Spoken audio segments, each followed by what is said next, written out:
So this journey began in a fairly interesting way where came to work at Facebook, and the first team I was entrusted was the team that protects everybody who uses Facebook.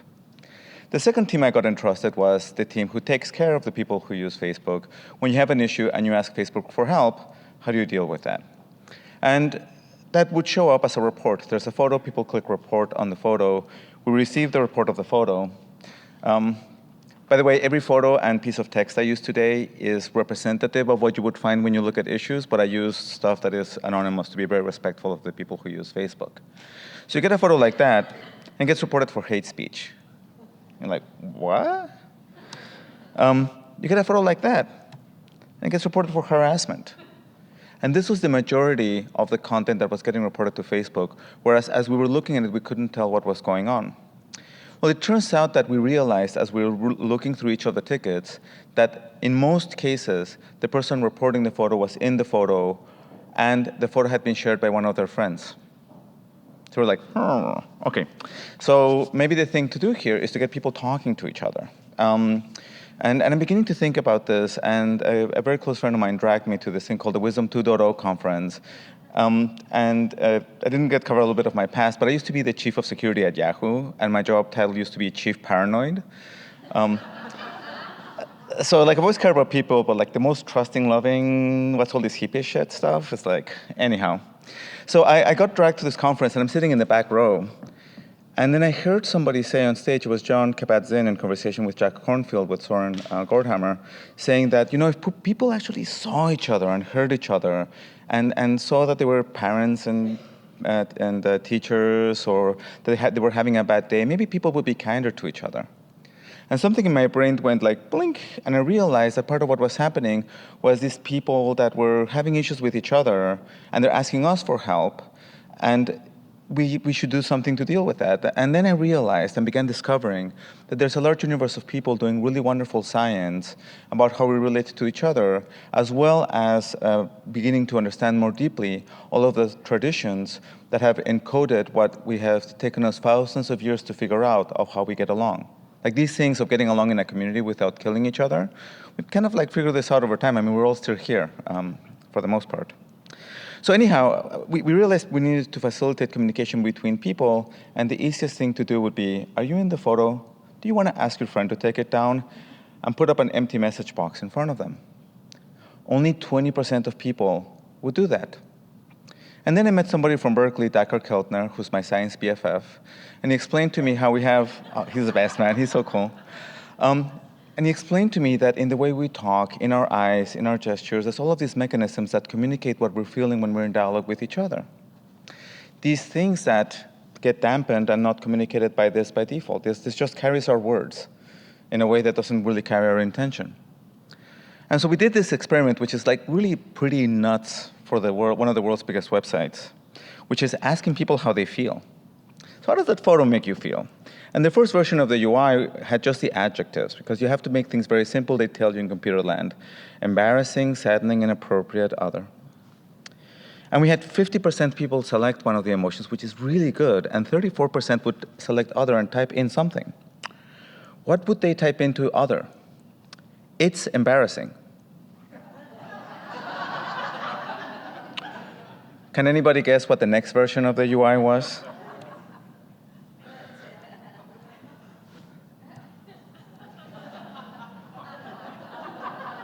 We went up to 78% completion. And the people who type into other type things that are very similar to that.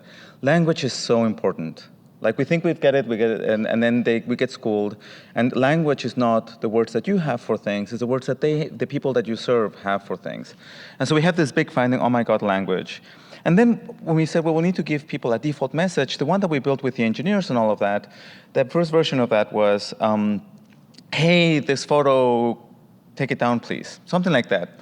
And it turns out that once we got with our science BFF, he told us, you know, there's actually this whole science about polite communication, and that message is like 2 out of 10 on the politeness scale. We tried. So we said, well, if we were to apply the full, like, let's go all in on polite, respectful communication that embodies emotion, what does that message look like? Hey, Jake, you address the person by name. If you have a pet name, so much better. Ace Nookums, Honey, it's like magic. This photo is a little embarrassing to me. I'm putting out there my emotion, what I'm experiencing. And I would prefer that other people don't see it on Facebook. Would you please take it down? Notice how different that feels from like, hey, this thing that you did like aggravated me and you better do something about it. This is, right? By the way, if you go look at the emails that all of us write to each other and the team that works for this, they begin, hey, Arturo. There's something about the thing you said in the meeting that is not working well for me. One of the most entertaining things about this is we're finding great coherence in the principles and when we're trying to build in the product, in how we carry ourselves with each other, and also in how we show up as a parent. But I'll get to that soon enough. So anyhow, we had this message. Turns out that Would You Please performs 4% better than Would You Mind. And when we asked people their emotion, an extra step, and gave them a default message, we went from 20% of people sending a message to 60% of people sending a message. Right? If any of you work in the tech industry, those kinds of numbers are like nuts. Like you have teams of 100 people trying to move a metric 3 to 5%. But we found that when we tapped into the right mechanism for humanity, things happen. And this is which is live today, facilitates 3.9 million conversations a week, roughly around 8 million people in dialogue all over the world. Probably at this point it's like 100 million people, give or take. I haven't really done the math lately, do this. Because this is, while I love the numbers and the reach of what we do, part of the way you hold this work is, for me, is that I focus very clearly on individuals and their needs. And I know if I fix it for them and I do some homework as to how many people it might affect, I might end up touching a lot of people. But even some things like suicide prevention is incredibly important to do for the one person in the world that uses it and serves their needs at the right point in time. So why say how you feel? Well, emotions serve really rich social functions. We express them by face, voice, posture, touch, which you can't do online yet. But yeah, people are working on it. But they generate insight for yourself, right? About how is it that I'm feeling? How do I choose to respond in this moment? And this communication of emotion has been demonstrated to increase empathy, perspective taking, and in turn, benevolent responding. Now, in this case, the goal of the flow is not to have the photo be taken down. The goal of the flow is to facilitate a respectful dialogue that embodies communication of emotion and polite language. When we surveyed people about what they would do, around half the people that get the messages take the photo down. And when they talked about what was going on, like some of them would say, well, what do you mean this photo's embarrassing to you? I didn't mean to do that. Like, I'm so sorry, I'm gonna take it down immediately, and photo disappears. Sometimes they're like, what do you mean it's embarrassing to you? You look amazing in the photo. It's like, oh, great. And then sometimes it's like, what do you mean the photo's embarrassing to you? I'm amazing in the photo. I look so good, I didn't even see you in the photo.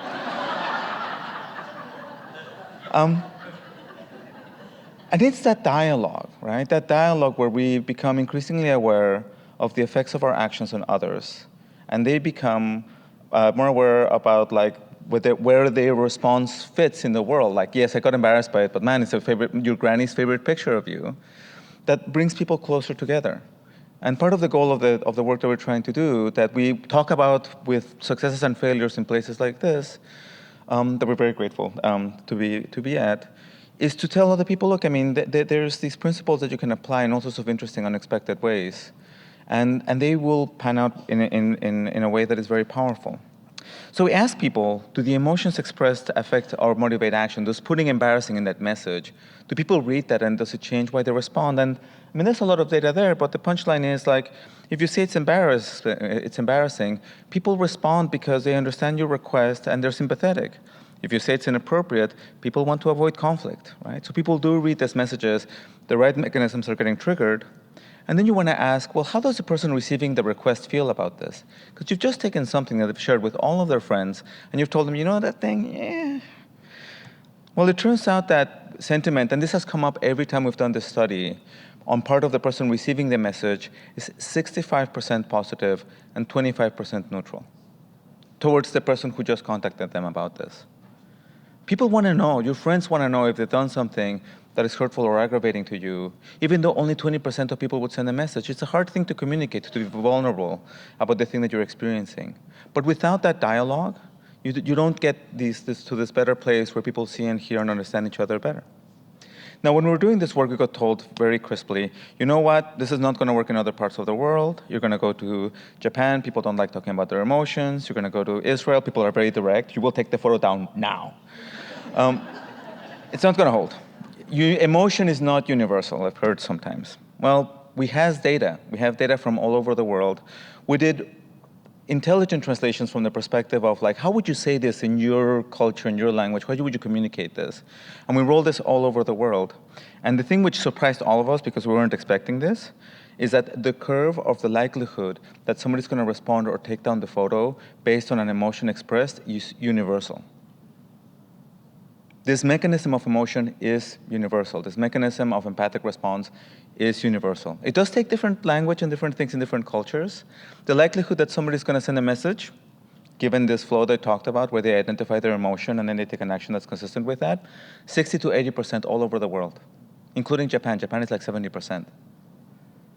And so there's a universal mechanism here for us to understand and deal with. So what I had learned from this first part of the journey that I'm talking about today, first I learned how to write email.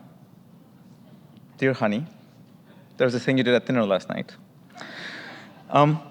People who read your electronic messages have no idea how you feel, even though you felt you communicated really clearly. Because when you receive the message, you are with yourself and your emotions. I'm not seeing you. And if I'm having whatever my narrative is at that point in time, chances are is that they won't hear it. So if you feel you've told something to somebody and they're not responding to it, it's because they haven't heard it. And you have to find a way of communicating it successfully. Voice in person, the best. But you can also like say it in the email saying, do you understand what I'm saying? And just create space for them to respond. When they know how you feel, a different conversation happens. And I'm not saying you're going to get the thing that you're asking for, but that you will find a much better common understanding. People, you want to know how you make others feel? Well, that applies to everybody. Like everybody wants to know how we're making each other feel. This is universal and human. And if you haven't done so, I cannot recommend enough looking up Decker Keltner from Berkeley and the Greater Good Science Center. They're doing incredible work on how we communicate emotion to each other. Now, there's like a wisdom principle underlying all of the work that we're doing that I picked up from John Kabat-Zinn, saying people need to be seen, met, and heard. If I want to express a concern to Facebook, or if I'm talking to my manager, I want to feel that my manager sees me, or my partner, or my wife. I want to feel met. I want to feel that they're coming to me with the issues that I have. I want to feel heard. I want to know that they understand the thing that I'm trying to say. And without really doing that, it's hard to kind of get to that next place of healing and improvement. So going back to the journey, so when we're talking about these categories where people report stuff, and these are the ones that everybody knows about, and most companies are centered in the way that they offer their service because we have a responsibility to a community about the things that violate our policies that we need to take down. If something is hate speech, if somebody's coming in and saying something about Jews or gay people or anything like that, we have a responsibility to provide a safe environment, and so we act on that. Nudity porn at Facebook, we don't want nudity, and so we work at that. Graphic violence and bullying and drugs, and so we have a stance out to the community to doing that. But it turns out that we were looking at the things that were getting reported under these categories, and what we found was that there was a 5% accuracy of looking at a hate speech cue and looking at the issue and having it meet our definition of hate speech, our Western definition of hate speech. What was actually showing up in these cues as we go around that? Well, annoying, tasteless humor, religion stuff in all its forms, insulting politicians. In India, man, you insult the cricket team, you're going to be in trouble. I'm from Mexico, the soccer team, right? These things are sacred to us, right? And when people cast fun at them, whereas in a different culture like the US, poking fun at a celebrity or these things, it's like, par for the course. Interesting dissonance here, no permission. So we ask people, again, you ask people, they'll tell you what you need to hear. Why are you reporting this photo? And in the US, we found a lot of people that were saying, that doesn't have my permission to be posted. But put that in the context of a culture that holds one of its dearest values to be free speech. Should that person not be able to take that photograph and share it? Right? They have the right to legally, but you feel transgressed, right? So there's all of this work that you have to do to get people working with each other. So when we looked at the world, and I'm just going to do these things, what did we find? Well, porn is universal. Surprise, surprise. You go to India and you find that anti-nationalism, secessional stuff, assaulting celebrities is really important. You go to Europe or like the Western world and racism, sexism, homophobia is really important. You go to Turkey and there's a particular kind of institutionalized terrorism that is incredibly important for them as a culture, right? And so you have to go to different parts of the world and you have to provide what they need. So we created these flows. And again, they look so different from what you'd expect a normal flow to look like. And we say, well, indeed, this is the US version. This doesn't have my permission to be posted. And we give examples, photos of family and friends and past relationships. 30% of people in the US who ended up here would end up the permission selection. This is annoying or distasteful humor, things that I find offensive or transgressive. You go to India and you get this insults someone or something I care about, examples, mocks an important sacred or public figure, celebrity or a political icon. This insults my country, desecrates the national symbol or flag. And these things, again, if you think about it from the lens of people need to be seen, met, and heard, this is us trying to listen to people for the different cultures about what they need and trying to provide them the mechanism that addresses their issues. So what happened? Well, when we get it right, the metrics go crazy, like religion, 100% accuracy. But the thing one of the interesting things about this journey is that you have to listen to the data, because we got celebrity and nationalism, and they were like 50%, and we're like, that isn't right. Now note that we're coming from 5%. Turns out that we tweaked the language to better separate making fun of the cricket team and celebrities and actors from things that insulted religion, and those shot up to between 80 and 90%. So you have to take this thing from principle. You think you know what's going on? You don't. Which takes us to this cycle that is always humbling. We do some research, we listen to people, uncover what people are thinking, find the use cases we're missing. We create a product, an offering, we put it out there for people to raise issues, and then we get grounded on the metrics. And we ask people, is this meeting your needs? Every time we've landed a first version of a product, it just never works. We get it wrong all of the time in some very entertaining ways. But at the end of the day, as long as you're grounded with what the data is telling you, and you listen to people, and you have a set of intention and values that helps you navigate the process, you end up at some really remarkable successes. But I cannot stress enough the importance of data in order to be able to make progress on these things. So this I learned from this part of the journey. Language is so important. What the people you serve need is very different from what you think they need. Trust people. When we began this flow, it's like, yeah, people are going to abuse this flow to each other. You can't trust them. They're not going to read the text. That's such a lie. People will read. People mean well. People will take the right actions if you give them the right flow. What is very important for you might be deeply offensive to others. If the Republican Congress just got elected and you believe in their values and this is something that you want to express, it might be really transgressive to somebody that's really worried about the implications of that to their set of values. Both voices are equally valid, and you want to have a respectful discourse about these things. And enabling that is an important thing that everybody has to work at doing. And to make this all work in the context of a company, or even in your school or the environment that you're supporting, data, and be open to what the data has to tell you, right? No matter how righteous you think you might be, no matter how aligned with your values the thing that you're offering is like, data is going to set you right. A wonderful example of this, and I'll do it real quickly, is we built this flow based on breakups, because one of the things that we see a lot of is like people who break up with each other and somebody makes a status update that says, that person, to all of our mutual friends, I just want to let you know, my former partner is a piece of shit human. I don't care about them. They cheated on me, they broke my heart, and I just want everybody to know that's the case. And we're like, breathe. Build a flow that you invite a friend to discuss with you, all these other things, and we put it out there because we're going to make the world a better place. Test group of number of millions of people, because we're trying to be very respectful in our testing, but these flows, for a lot of people, these things don't happen that much. Still, we put it out to a lot of people, and 10 people used it. Really, it didn't work for them at all. What do people fight about each other and misunderstand each other in the context of newsfeed? Yeah, thank you. Guess who doesn't care about the Yankees? I'm not going to say Giants because I care about the Giants winning. Me, now STFU, right? And you see these things play out. You see these politics stuff playing out. And that's what people are talking about. We ask people, what do you find transgressive in your newsfeed? And the top 3 reasons, and I'm going to pick quotes from the surveys: liberal crap, Republican propaganda, cussing. Why do people cuss all the time? And by the way, I apologize if I'm cussing too much. It's kind of part of the matter. If anybody wants me to stop cussing, please raise their hand. And thank you. I will slow down.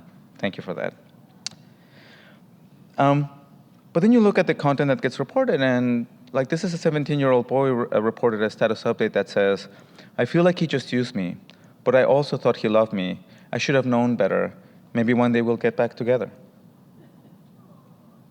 So we went and ran an experiment asking everybody whose content was reported, that they knew about it because they got a message about it or we notified them, what their intent was. Why did you share this? 46% thought that their friends would like it. 31% thought it was funny. 13% thought it was important information to share. 90% of the content that gets shared, that gets reported, and we've run this study in 4 different ways now this year, and we'll talk about this at the next Compassion Research Day, is positive, is straight out intent. The intent is straight out positive. 8%, I wanted to provoke, right? That's kind of sketchy. 2%, I wanted to alarm. And so people do that. It's humans. Like these things, you can never get perfect. But then we ask people about it. It's like, I'm not sure why he has a problem with this post. It's a picture of me carrying a puppy. My post was meant to be informative, not offensive. I was not trying to harm anyone. I'm sorry. It includes Sarah from when we were dating, and she wants me to take it down now that we broke up, but the content is very important for me, so I will just crop her out. Right? This is life, right? Playing out. And I do believe that we have a responsibility to provide the tools to navigate that. And at the same time, those tools need to be very respectful about people figuring out their outcomes. And a couple of final findings before I close, which is, so how do you think, we asked people how they thought they would make people feel, again, and we found that depending on the content creator, we again found that 90% didn't consider or thought it would be good. But in the context of the people that are reporting the content, surprisingly, they also thought that for the most part the intent was good. The percentage of negative intent was higher. And then the other thing that we found that was really interesting was that going through the flow, kind of measuring by whether people were able to express their concern. And we found that in general, even if they ended up canceling out, reporting, self-resolving, or sending a message, if you give them an experience where they can express what they have, they agree that they were able to express their concerns and their needs were met. So this is the last bit. So this I learned. Most people's intentions are positive. What is needed is to facilitate respectful dialogue and is authentic and communicates emotion. And one of the things that I'll call out is in the bullying work, we found that most of the exchanges are lightweight emotional things that are like, oh, I just don't like this. And in there, as a society, we have a great opportunity to create better emotional tools and understanding and dialogue in a pretty safe area, because the number of things that happen that are really bad is really small. And I see a lot of dialogue about the things that are really bad and incredibly important, but I think there's a lot of good to be done about focusing on the lighter weight interactions. And what you think people need most of the time is not what they need. You can ask. People will tell you what you need to hear. The data will tell you what you need to hear. Thank you so much for the time and hosting me, and I look forward to the discussion later on.